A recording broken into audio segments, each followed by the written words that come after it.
Salam cerdas, Ibu, Bapak, Saudara-saudara yang saya hormati. Sesi membacakan cuitan saya, Awalil Rizki, di platform X atau Twitter, kali ini membacakan 4 cuitan yang saling berhubungan dalam 2 hari terakhir. Pertama saya tulis tanggal 25 Februari, itu saya melakukan cuitan sebagai berikut. Neraca jasa keuangan Indonesia pada 2024 defisit 1,91 miliar dolar Amerika. Jadi menerima dari asing atas pemakaian jasa Indonesia, maksudnya jasa keuangan tadi, sebesar 1,63 miliar dan membayar jasa. Jadi kita membayar atas pemakaian jasa keuangan asing sebesar 3,53 miliar. Jadi jasa milik Indonesia juga dipakai oleh asing dalam hal jasa keuangan, nilainya 1,63 miliar selama setahun, dan kita membayar atas pemakaian jasa keuangan yang dimiliki oleh asing 3,53, sehingga kita defisit 1,91 miliar. Nah, seperti melanjut cuitan-cuitan sebelumnya, neraca jasa keuangannya adalah salah satu dari 12 macam jasa, ya. Jadi ada neraca jasa-jasa 12 macam, salah satunya jasa keuangan. Neraca jasa-jasa itu sendiri adalah bagian dari transaksi berjalan, gitu ya.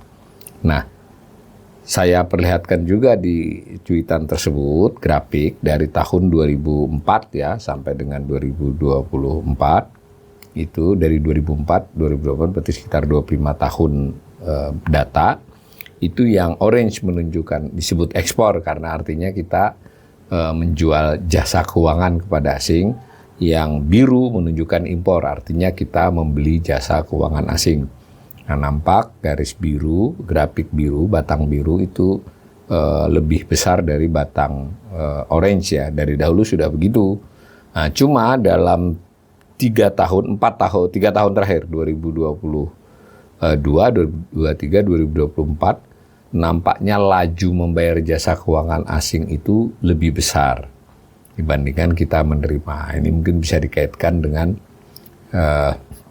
transaksi keuangan kita ya, yang makin banyak menggunakan perbankan asing, misalnya tuh urusan keuangan asing ya, termasuk juga mungkin banyak penduduk Indonesia yang menaruh uangnya di keuangan internasional, di bank internasional. Nah, itu datanya begitu ya. Jadi ke depan ini terkait dengan kalau mau memperbaiki neraca ini, karena dengan defisit itu berarti selama setahun ini mengurangi cadangan devisa ya, transaksi yang termasuk jasa keuangan. Kalau mau memperbaikinya ya terutama sekali meningkatkan industri keuangan kita sehingga go internasional, itu salah satunya. Dari dulu sudah dimengerti itu, tapi prakteknya kita malah makin menurun ya. Cuitan kedua masih bagian dari neraca jasa-jasa, satu dari 12 macam, namanya neraca jasa asuransi dan pensiun. Tadi jasa keuangan, ini jasa asuransi dan pensiun. Selama tahun 2024 itu defisit 2,16 miliar. Menerima pemakaian jasa Indonesia oleh asing 195 juta, jadi hanya 195 juta dolar ya. Jadi memang kita dalam hal industri asuransi dan dana pensiun ini belum terpandang ya milik Indonesia ya.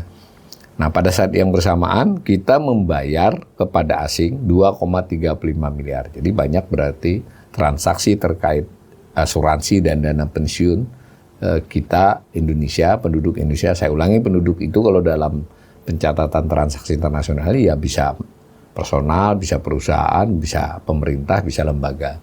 Kita bayar 2,35 miliar. Selalu defisit, dan dari gambarnya sama dengan cuitan sebelumnya, saya gambar dari tahun 2004 sampai dengan 2024 dengan warna yang sama, biru dan orange. Kita sedikit sekali menerima ya, hanya 195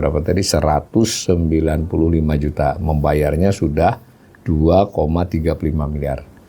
Nampak biru makin melebar, makin besar, lalu jarak biru dengan orange juga melebar.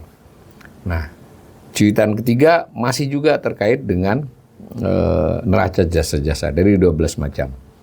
namanya neraca bisnis lainnya. Jadi jasa bisnis lainnya ya, itu selama tahun 2024 defisitnya ya bisa dikatakan sangat lebar ya, 5,20 miliar dolar Amerika.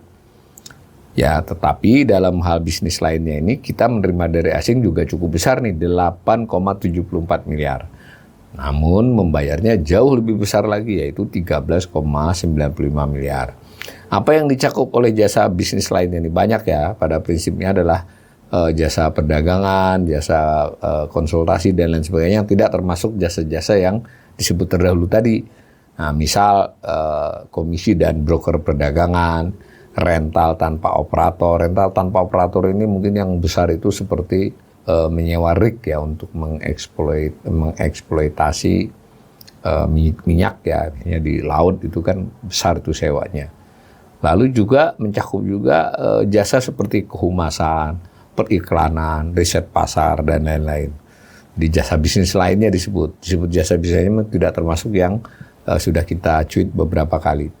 Nah, neraca ini selalu defisit dan makin lebar. Sekalipun kita harus mengakui dalam hal penerimaan, dalam hal ekspor juga sebetulnya ada peningkatan. Hanya peningkatan impornya lebih cepat. Nah, itu terkait dengan neraca bisnis lainnya. Yang keempat, yang terakhir yang saya cuit, itu adalah terkait dengan neraca biaya penggunaan kekayaan intelektual. Ya, copyright ya salah satunya. Itu selama 2024 defisit 2,47 miliar dolar. Jadi kita menerima dari asing ya atas hak copyright kita atau waralaba kita atau semacam itu hanya kita menerima 189 juta dolar Amerika selama setahun 2024. Namun kita membayar kepada asing 2,65 miliar dolar. Ya. Jadi kekayaan intelektual ini, jasa kekayaan intelektual ini antara lain paten, hak cipta, merek dagang, proses industri, waralaba, lisensi produk asli, dan lain-lain. Ya bisa terbayang ya, itu kita selalu defisit, dan kalau dari gambar 2004 sampai 2024, itu nampak yang ekspor, jadi yang kita menerima karena kita memiliki hak atas itu, Indonesia, itu masih sangat kecil, sementara kita terus membayar kepada asing. Jadi mungkin yang harus kita bayangkan terutama sekali adalah soal hak cipta, waralaba ya, franchise ya, lisensi produk asli itu menyumbang, dicatat di dalam neraca ini. Nah, dari keseluruhan 4 cuitan tadi kita sudah mulai bisa membayangkan ya bahwa meskipun kita perdagangan barang yang hanya barang di dalam transaksi berjalan itu kita surplus, tapi bagian kedua dari transaksi berjalan itu adalah neraca jasa-jasa, 12 macam jasa, itu sebagian besar neraca jasa-jasa tersebut, itu kita mengalami defisit, yang kita mengalami surplus dari cuitan-cuitan terdahulu adalah jasa perjalanan, traveling ya, karena kita wisatanya cukup bagus ya, meskipun kemarin kita sudah beri catatan bahwa itu pun nampaknya ada sedikit perlambatan peningkatan. Tetapi di luar itu jasa transportasi kemarin, lalu ini tadi ada jasa keuangan, lalu ada jasa asuransi dan pensiun, lalu tadi ada jasa bisnis lainnya, dan ada jasa kekayaan intelektual ini, semuanya defisit dan jika digabungkan besar, sehingga baru 2 ini ya, nanti ada 3 dan 4 lagi terkait dengan transaksi berjalan. Cuma ini jadi mengurangi defisit, mengurangi hasil surplus barang kan, ini sudah bersifat negatif. Maka ke depan sebetulnya salah satu, dan ini sudah lama, PR ini sudah lama diketahui, berbagai kajian, para pengambil kebijakan pun di dalam dokumen-dokumennya menyadari ya bahwa salah satu yang diperbaiki dari kebijakan eksternal kita, kebijakan kita terkait dengan perdagangan internasional itu tidak sekedar memikirkan barang apa yang bisa diekspor, yang mana yang pasarnya luas, mana yang nilai tambahnya besar, tapi